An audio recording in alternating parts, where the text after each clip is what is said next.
দেখতেই পাচ্ছ বন্ধুরা, বেসনের মধ্যে অল্প করে একটু কালো জিরে দিয়ে দিলাম।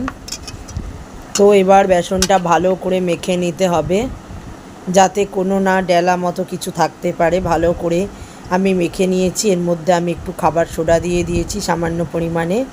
তো এখন আমার লেয়ারটা করা হয়ে গেছে। এবার আমি কড়াই তেল দিয়ে দিয়েছিলাম, তেলটাও আমার প্রায় গরম হয়ে গেছে, দেখতেই পাচ্ছ। তো এবারে আমি ওর মধ্যে বেগুনিটা ছাড়বো।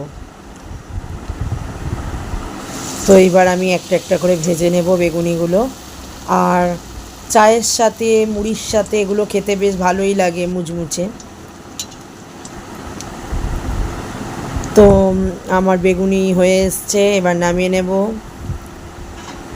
তো আজকে আমি একটু তোমাদের সামনে দেখালাম কিভাবে আমি বেগুনি করি। আর দেখতেই পাচ্ছ এদিকে আমার বেশ কয়েকটা বেগুনি ভাজাও হয়ে গেছে, সেটাও তোমাদেরকে দেখিয়ে দিলাম। চলো, টাটা।